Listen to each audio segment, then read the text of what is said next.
Certo dia, uma revista de saúde publicou uma notícia denunciando que a quantidade de gordura trans nos biscoitos era maior que os valores impressos na embalagem. Gabriel, diretor-presidente da empresa AF Alimentos, ficou preocupado e resolveu verificar se esse também era o caso da sua indústria. Se a informação fosse confirmada, algo deveria ser feito na empresa para evitar o risco de receber a multa cobrada pelos órgãos reguladores e ainda sofrer uma queda nas vendas. Assim, Gabriel pediu ao engenheiro de alimentos que medisse a quantidade exata de gorduras trans contida em um biscoito de cada uma das amostras de 500 pacotes. O diretor-presidente solicitou rigor nas análises. O engenheiro de alimentos trabalhou com um intervalo de confiança de 99% e com desvio padrão de 0,2 gramas. As embalagens dos biscoitos da empresa AF Alimentos mostram que os biscoitos têm 1,5 gramas de gordura trans. Porém, a média encontrada nas amostras atingiu 1,62 gramas. Nessas condições, é possível afirmar que os biscoitos da amostra estão dentro da margem de segurança determinada pela indústria? Hipótese é uma formulação que fazemos de forma provisória para ser analisada e concluída. Provavelmente você formula hipóteses todos os dias. Por exemplo, hoje vai chover. Com uma consulta na previsão do tempo, podemos saber se realmente vai chover. Essa hipótese pode ser aceita caso a previsão aponte para a chuva, ou rejeitada se não houver previsão de mau tempo. No começo da aula, nós vimos a notícia da revista apontando que os biscoitos têm mais gordura trans do que é impresso na embalagem. Mas ainda não é um fato confirmado na fábrica AF Alimentos. O engenheiro de alimentos precisa analisar os biscoitos da empresa. Para tanto, ele vai partir da ideia de que a quantidade de gordura trans está correta na embalagem. Essa é a hipótese nula, que será verdadeira até que o contrário seja provado. E a hipótese alternativa é a que aponta que a quantidade de gordura nos biscoitos está acima de 1,5. O segundo passo é escolher o teste estatístico adequado.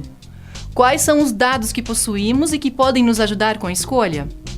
Em primeiro lugar, temos o tamanho da amostra, que é de 500 biscoitos, e o desvio padrão 0,2.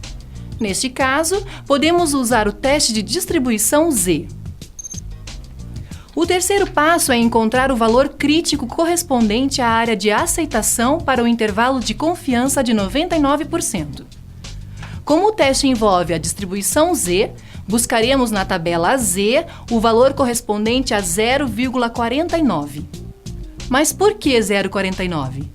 Como chegamos a este valor?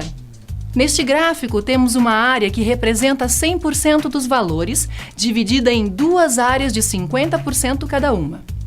Descontando 1%, teremos um intervalo de confiança de 99% de que os biscoitos têm 1,5 gramas de gordura trans. O 1% restante é a hipótese alternativa, onde a quantidade da gordura está acima da média. Agora, uma das áreas de 50% passa a ocupar 49% da área de confiança, ou seja, 0,49. Assim, as áreas de rejeição podem ser visualizadas facilmente.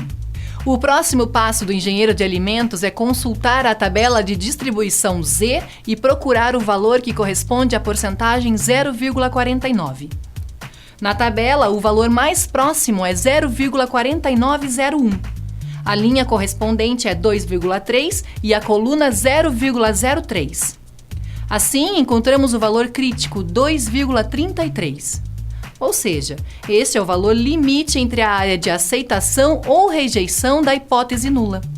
Se o resultado do teste Z for maior que 2,33, a hipótese nula deverá ser rejeitada.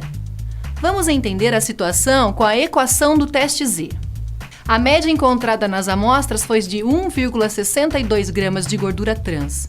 O valor mínimo de gordura trans neste teste é de 1,5 gramas. O desvio padrão é 0,2.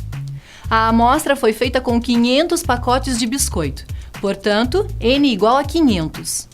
Aplicando estes valores na equação, chegamos ao valor 13,416. No gráfico, teremos a seguinte situação. Como 13,416 é maior que 2,33, o engenheiro de alimentos deverá rejeitar a hipótese nula.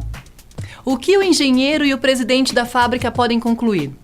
Obviamente, se o resultado do teste é maior que o valor crítico 2,33, as amostras possuem uma média maior do que 1,5 gramas de gordura trans. Agora, o presidente pode tomar alguma decisão para regularizar os produtos, como alterar a informação nas embalagens ou diminuir o uso de gordura trans na produção, beneficiando a saúde dos clientes. Os testes estatísticos sempre têm como ponto de partida uma hipótese nula e uma hipótese alternativa. Elas podem ser comparadas aos binários 0 e 1, ou as respostas como sim ou não, ou verdadeiro ou falso. No BI, os testes estatísticos são ferramentas importantes de apoio à decisão. Sem este recurso, o presidente da fábrica poderia não saber a quantidade de gordura trans em seus produtos, acreditando que estava correta. A estatística pode ser aplicada sempre que for preciso obter dados a partir de uma amostra para comprovar ou refutar hipóteses. Bons estudos!